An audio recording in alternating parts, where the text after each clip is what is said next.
विवाह की वेदी पर आलोक के साथ फेरे लेते हुए सुगंधा कितनी खुश थी। अपनी भावी जीवन के अनेकों सपने देखे थे उसने, और अब उन सपनों को पूरा होने का वक्त आ गया था। सुगंधा की सहेलियां उसकी किस्मत पर रक्स कर रही थी। कितना अमीर परिवार मिला है उसे, साथ ही राजकुमार जैसा सजीला दूल्हा, जबकि सुगंधा एक साधारण नयन नक्श की मध्य वर्गीय परिवार की लड़की। और अंतिम फेरा होते होते अचानक आलोक लड़खड़ा गया। किसी तरह से फेरा पूरा हुआ और आलोक बैठकर हाँफने लगा। जनवासे में खलबली सी मच गई। आलोक को पसीना के लिए बड़े कैमरों में से एक में ले जाए गए। सुगंधा, जो अभी थोड़ी देर अपने किस्मत पर इतरा रही थी, अब परेशान हो उठी। बेटा सौरभ, तुम डॉक्टर को फ़ोन करो, सुगंधा के पिता अपने बेटे से बोले। नहीं नहीं समधी जी, डॉक्टर की ज़रूरत नहीं, हमारे जमाई बहुत अच्छे डॉक्टर हैं, वे देख लेंगे सब। तभी आलोक के चाचा बोले, चिंता की कोई बात नहीं, बस आलोक को गर्मी की वजह से थोड़ा चक्कर आ गया, थोड़ा आराम करेगा तो ठीक हो जाएगा। आप लोग इतने विदाई की तैयारी कीजिए। थोड़ी देर बाद आलोक के मामा ने आकर जब यह कहा तो सबने राहत की सांस ली। सुबह 5 बजे सुगंधा की विदाई हो गई। तब तक आलोक की हालात भी काफ़ी हद तक ठीक हो गई थी। ससुराल में सुगंधा का स्वागत काफ़ी अच्छे से हुआ। एक कमरे में बैठी सुगंधा का ख्याल सभी बहुत अच्छे से रख रहे हैं। सुगंधा को सभी नज़र आ रहे थे, पर आलोक नहीं। हो सकता है काम में व्यस्त हो या फिर आराम कर रहे हो, सुगंधा खुद से बोली। विवाह के बाद की कोई रस्म सुगंधा के साथ नहीं की गई। यह बात सुगंधा को अजीब लग रही थी, पर एक तो नया घर, ऊपर से इतने अमीर ससुराल में उसे बोलने के लिए भी सोचना था। सुबह से दोपहर, दोपहर से रात हो गई। सुगंधा को अभी तक आलोक के दीदार नहीं हुए थे। रात में भी उसकी ननद उसके साथ सोने आ गई। यह बोली कि कोई पूजा बाकी है, तब तक वे नहीं होगी, उसे भाई से अलग सोना होगा। ऐसे ही 2 दिन बीत गए। सुगंधा को बहुत अजीब लग रहा था कि आलोक उसे एक बार भी दिखाई नहीं दिया। अनजान घर, अनजान से लोगों से समझ नहीं आ रहा था अपने मन की बातें किसे कहे। मायके में सब बोले, वे किसी को परेशान नहीं करना चाहती थी, इसलिए चुप रही। आज सुगंधा का अपने ससुराल में तीसरा दिन है। दोपहर बाद उसे उसकी ननद ने काफ़ी अच्छे से सजाया और रात होते होते उसे एक दूसरे कमरे में ले गई और उसे बिस्तर पर बैठा चली गई। वहाँ से थोड़ी देर बाद कमरे का दरवाज़ा खुला।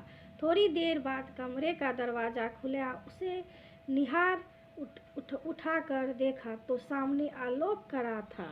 सुगंधा की निगाहें लज्जावश झुक गई। थोड़ी बातचीत के बाद आखिर वह मधुर मिलन की बेला भी आ गई, जिसका सुगंधा को 3 दिन से इंतजार था।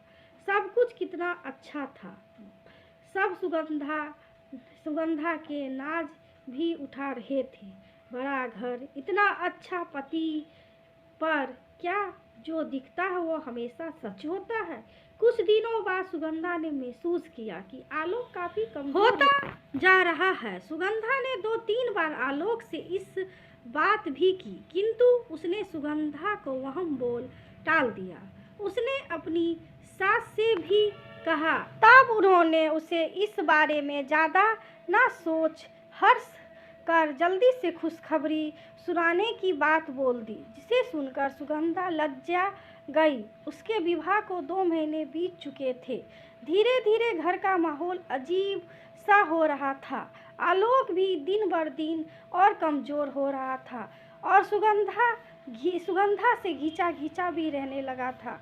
घर पर भी सबके चेहरों पर एक मायूसी रहती थी। हालांकि सुगंधा के सामने सामान्य रहने का प्रयत्न करते थे और एक दिन अचानक फिर से आलोक बेहोश हो गया।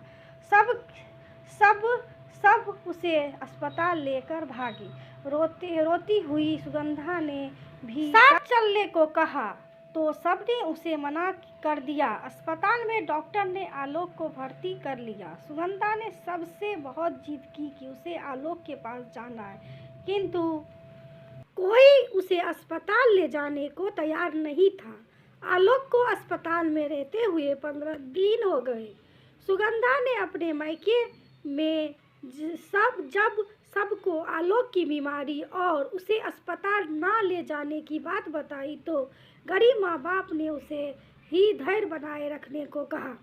सुगंधा को तो अस्पताल का नाम तक नहीं बताया गया था, जो वो खुद से चली जाती या अपने माता पिता को भेज देती।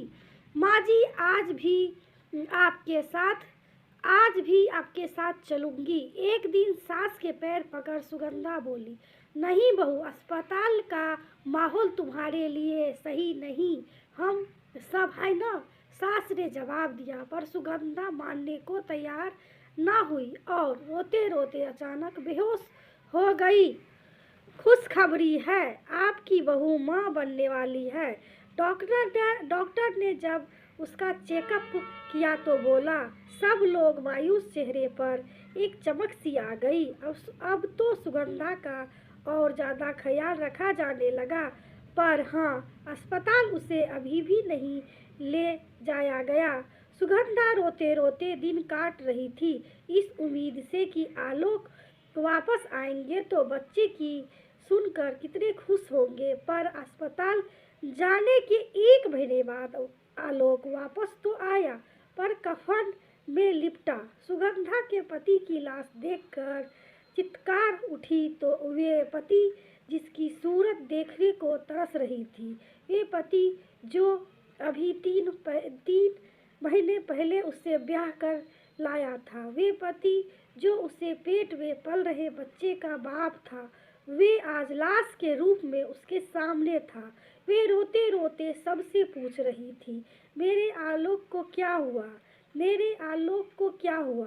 पर कोई उसे जवाब देने को तैयार नहीं था। बस सब उसे होने वाले बच्चे का हवाला दे चुप कर रहे थे। पर एक पत्नी जिसकी मांग उजड़ गई हो, वे कैसे चुप रह सकती है। वे तो अपनी पति की लाश से लिपट रो रही थी। दोस्तों, ये कहानी आप सभी को कैसे लगी? दोस्तों, ये पूरी कहानी नहीं है, अगले वीडियो में आपको पूरी कहानी सुनने को मिलेगी। दोस्तों, लाइक करिएगा, सब्सक्राइब करिएगा, अपनी राय इस कहानी के बारे में ज़रूर बताइएगा आपको कैसे लगी। थैंक यू वीडियो देखने के लिए, थैंक यू।